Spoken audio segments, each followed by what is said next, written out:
Hello guys, good afternoon sa inyo or good day, good evening po dyan sa Pilipinas. So, andito na naman po tayo para mag-share ng isang template no regarding waste management. So, kung gusto nyo pong kumuha ng template na ito, may mga formula na po siya, kayo na pong bahalang mag-ayos.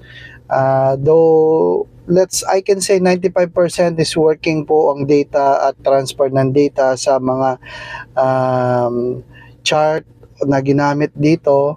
Pwede rin yung pong baguhin ang chart na based doon sa ayon or base o ayon sa kagustuhan nyo o sa feeling nyo na magbigay ng ganda o presentation sa inyong waste management dashboard.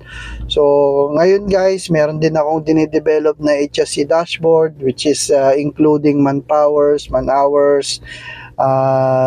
leading and lagging indicators na nandoon. So hopefully bukas matapos ko kasi sunod-sunod ang trabaho, may audit kami this coming week.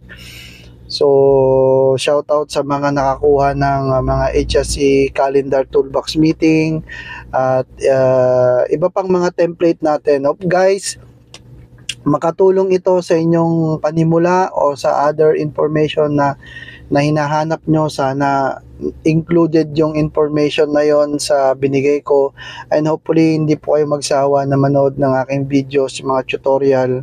Though alam po naman natin na mas marami pang magagaling sa atin.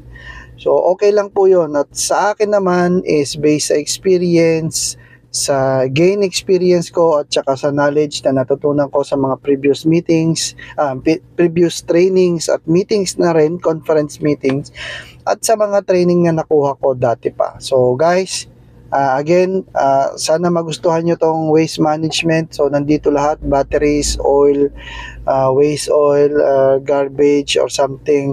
So guys, salamat po and have a safe day. Ito po yung last videos ko ngayong araw na to. Maraming salamat guys and have a safe day.